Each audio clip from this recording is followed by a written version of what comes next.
Assalamualaikum warahmatullahi wabarakatuh. Perkenalkan, nama saya Trianur Aini, kelas manajemen 22A, NPM 22411037. Di video kali ini, saya akan menjelaskan tentang ukuran penyebaran data tunggal. Langsung saja kita membahas terkait dengan pengertiannya. Ukuran penyebaran adalah ukuran yang menyatakan seberapa jauh penyimpangan nilai-nilai data dari nilai-nilai pusatnya, atau ukuran yang menyatakan seberapa banyak nilai-nilai data yang berbeda dengan nilai-nilai pusatnya. Ukuran penyebaran pada dasarnya adalah pelengkap dari ukuran nilai pusat dalam menggambarkan sekumpulan data. Jadi, dengan adanya ukuran penyebaran, maka penggambaran sekumpulan data akan menjadi lebih jelas dan tepat. Ukuran penyebaran membantu mengetahui sejauh mana suatu nilai menyebar dari nilai tengahnya semakin kecil semakin besar.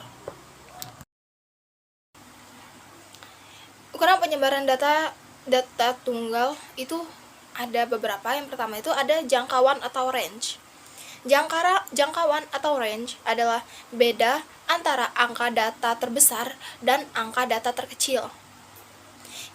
Jangkauan data tunggal, rumusnya, jangkauan data tunggal bila ada sekumpulan data tunggal X1, X2, X3 sampai X seterusnya, maka jangkauannya adalah jangkauan sama dengan Xn dikurang X1, atau Xn itu nilai terbesarnya dikurangi oleh X1, nilai terkecilnya. Itu yang dimaksud dengan jangkauan atau range.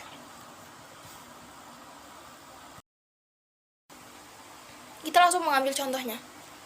Nilai, ada negara maju, ada negara industri, negara ASEAN, dan Indonesia. Nilai tertingginya itu ada 3,2 di negara maju, nilai terendahnya ada 2,0. Maka hasilnya itu 3,2, nilai tertingginya dikurangi nilai terendah 2,0, maka jangkauan negara maju yaitu 1,2. Sementara negara industri baru nilai tertingginya 7,6, nilai terendahnya minus 1,5. Jadi 7,6 ditambah 1,5 jadi 9,1. Sementara negara ASEAN 7,1 nilai tertingginya dikurangi 9,4 nilai terendahnya, maka hasilnya adalah 7,1 ditambah 9,4 jadi 16,5. Sementara Indonesia nilai tertingginya ada 8,5, nilai terendahnya minus 13,7, maka dihasilkan menjadi 21,9. Lalu slide selanjutnya ada deviasi rata-rata. Deviasi rata-rata adalah rata-rata hitung dari nilai mutlak deviasi antara nilai data pengamatan dengan rata-rata hitungnya. Deviasi rata-rata melibatkan data observasi dalam perhitungannya. Rumus dari deviasi rata-rata. Deviasi rata-rata disimbolkan dengan MD. Dengan rumus MD sama dengan 1/N atau 1 nilai hasilnya, N itu dikalikan X dalam kurung X kurang X kuadrat, X ke atas itu, ada garis atasnya. Atau bisa juga dengan X dibagi X/N dikurang X tanda atas dibagi N. Itu rumus dari deviasi rata-rata. Contohnya kita lihat tahun 1994 X-nya adalah 7,5, X kurang X-nya 4,2, maka nilai mutlaknya itu adalah 4,2. Terus 1995 X-nya 8,2, X kurang X-nya 4,9, nilai mutlaknya 4,9. Pada tahun 1996 X-nya 7,8, X kurang X-nya 4,5, nilai mutlaknya 4,5. 1997 X-nya 4,9, X minus X-nya adalah 1,6, nilai mutlaknya 1,6. 1998 X-nya minus 13,7, X nya minus 17,0, nilai mutlaknya 17. 19,99, X nya 4,8, X min X nya 1,5, nilai mutlaknya 1,5. Tahun 2000 X nya 3,5, X min X nya 0,2, nilai mutlaknya 0,2. 2001 X nya 3,2, X min X nya minus 0,1, nilai mutlaknya 0,1. Jumlahnya X adalah 26,4. Jika dirata-ratakan jadi 3,3. Sementara nilai mutlaknya jumlahnya 34, jika dirata-ratakan jadi 4,2. Sementara kita untuk mencari MD-nya, pertama 1 dibagi N dikalikan X min X, atau bisa juga dengan X min X dibagi N min 1.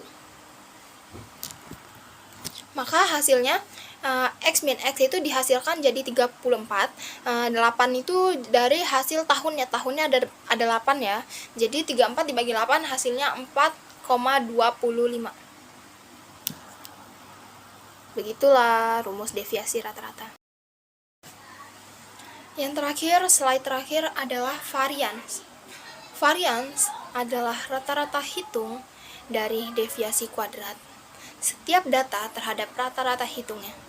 Varians adalah alat ukur variabilitas serangkaian data yang dihitung dengan mencari rata-rata selisih atau beda kuadrat antara data observasi dengan pusatnya.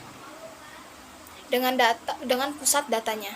Varians untuk data populasi disimbolkan dengan O kuadrat, dan untuk data sampel disimbolkan dengan S kuadrat. Untuk rumus dari varians data tunggal, yang pertama untuk populasi, jika N lebih dari 30, maka O2 sama dengan X dikurang Pi kuadran. Jadi dalam kurung X dikurang Pi, baru dikuadrankan, dibagi N. Untuk sampel rumusnya, jika N kurang dari sama dengan 30, maka S2 sampel sama dengan X min X dalam kurung dikuadrankan dibagi N minus 1.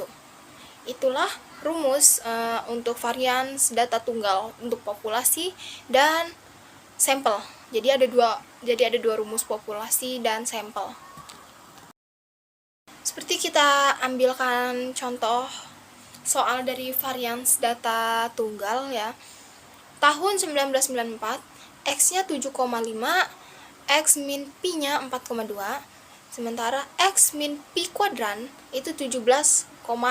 Jadi 4,2 dikali 4,2, jadi 17,64. 1995 juga sama, X-nya 8,2, X min Pi-nya 4,9, X min Pi kuadrannya jadi 24,0,1. 1996 X-nya 7,8, X min Pi-nya 4,5, X min Pi kuadrat jadi 20,25. 1997 X-nya 4,9, X min Pi-nya 1,6, jadi dikuadrankan jadi 2,56. Tahun 1998 X-nya itu minus 13,7, sementara X min Pi-nya minus 17,0. Jika dikuadrankan jadi 289.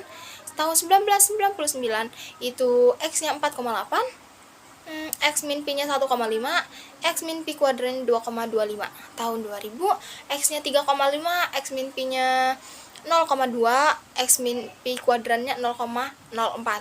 Tahun 2001 X-nya 3,2, X min Pi-nya minus 0,1, X min Pi kuadrannya 0,01. Jika dijumlahkan dari seluruh tahun, X itu didapatkan hasil 26,4 dengan nilai rata-rata 3,32. Sementara X min Pi kuadran jumlahnya itu jika disatukan dari tahun 1994 sampai 2001 itu 355,76. Jika dirata-ratakan menjadi hasil 50,82. Maka kita harus mencari rumus dari X-nya terlebih dahulu ya. X sama dengan 26,4 Jadi hasil dari ini X-nya 26,4 dibagi 8. 8 itu dari tahun, jumlah tahunnya. Jadi sama dengan hasilnya 3,32. Sementara S2-nya mencari sampelnya X min X kuadran dibagi N minus 1. Jadi hasil dari X min X kuadran itu hasilnya 355,6. Ada di tabel. Dibagi dengan 8. 8 karena jumlah tahunnya dikurangin 1 jadi 7. Jadi hasilnya 50,82. Oke, cukup sekian yang dapat saya sampaikan terkait dengan ukuran penyebaran data tunggal. Kurang lebihnya saya mohon maaf. Saya akhiri. Wassalamualaikum warahmatullahi wabarakatuh.